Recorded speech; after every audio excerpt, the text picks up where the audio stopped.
Bonjour et bienvenue dans l'émission Le Tête-à-Tête décideur consacrée aujourd'hui à la transformation de l'industrie de la santé et des conséquences sur le développement et le recrutement des talents. Alors selon les acteurs, la tâche semble plus compliquée qu'il n'y paraît. Le seul argument de l'emploi ne suffit plus à fédérer. L'industrie de la santé, pharma, medtech, biotech se transforme, ils se digitalisent aussi, ils se rapprochent du patient et veulent communiquer en direct avec eux. Alors ces acteurs doivent donc s'entourer de professionnels avec une acuité particulière, pouvant répondre aux enjeux de demain, mais aussi aux enjeux sociétaux. Une pénurie de talents dans un secteur qui prévoit pourtant de recruter à tour de bras. Laboratoires, hôpitaux, cliniques. Alors quel est le problème? Manque d'attractivité, de formation? Quelles seront dans ce contexte les méthodes de recrutement et de mentoring de dirigeants pour accélérer cette transformation? Comment redorer l'image d'un secteur qui porte en lui notre avenir médical et donc notre santé? Pour répondre à toutes ces questions avec nous sur le plateau, David Mercier, fondateur de l'entreprise Stramer. Bonjour. Bonjour. Merci d'être avec nous. Première question, quel diagnostic terrain vous faites finalement de ce secteur professionnel? Il va y avoir 720 000 postes traditionnels qui vont être détruits dans l'industrie de la santé et 850 000 postes qui vont être créés liés à la digitalisation et à l'intelligence artificielle. Aujourd'hui, l'industrie de la santé est vieillissante, l'âge moyen est 44 ans et cet âge moyen augmente d'1 an tous les 3 ans.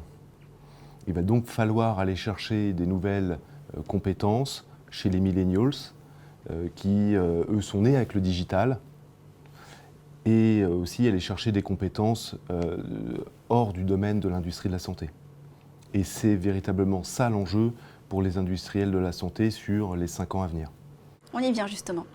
Est-ce que les laboratoires pharmaceutiques ne sont pas en train de récolter finalement ce qu'ils ont semé, les années de scandale qu'ils ont semées derrière eux? Alors, pour être très clair, je pense que personne ne va nier le fait qu'il y a eu des problèmes.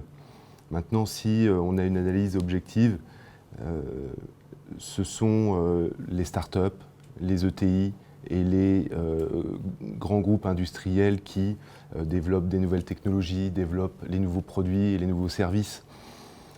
Et ils n'ont qu'un seul objectif, c'est de prévenir des maladies et d'améliorer la vie du patient dans les meilleures conditions possibles. Et donc, en fait, ils ont énormément besoin de talents pour soutenir leur croissance.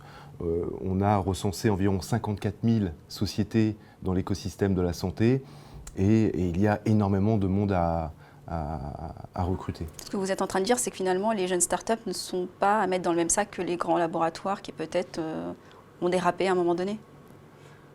Je pense qu'on a besoin de tout l'écosystème, des grands groupes industriels, des startups et des ETI. Je pense que les grands groupes industriels apportent énormément de nouvelles technologies et pour la plupart, ils sont très très performants. Alors, quels sont, dans ce contexte, vos process de recrutement? Alors en fait, avant de parler des process de recrutement, je crois qu'on a un objectif chez Stramer, c'est de participer à redorer l'image de l'industrie de la santé auprès des millennials et auprès de toute la population en fait. C'est vraiment fondamental pour nous parce que c'est une clé importante pour attirer les talents. Et en termes de process,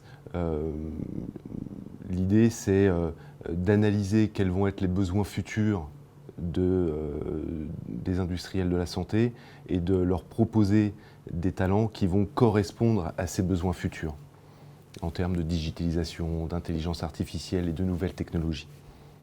En tant que professionnel donc de ce secteur, quelles sont pour vous les perspectives économiques à venir de croissance, sur le long terme par exemple? Les perspectives de croissance sont juste exceptionnelles puisque la santé, c'est la priorité numéro 1 des Français et même de la population mondiale. Donc on devrait voir éclore de plus en plus de nouvelles technologies pour permettre de prévenir des maladies et pour permettre aux patients de vivre dans de meilleures conditions. Et les projets et perspectives d'avenir de Stramer cette fois? Les perspectives de Stramer, c'est de devenir le leader sur la zone Europe-Middle East pour les industriels de la santé sur les activités de recrutement et de talent management, coaching, mentoring de dirigeants. Eh bien, on vous le souhaite. Merci d'avoir été avec nous en tous les cas. Merci Linda. Merci à vous de nous avoir suivis sur BFM Business. On se retrouve bientôt pour un prochain numéro de Tête à Tête décideur.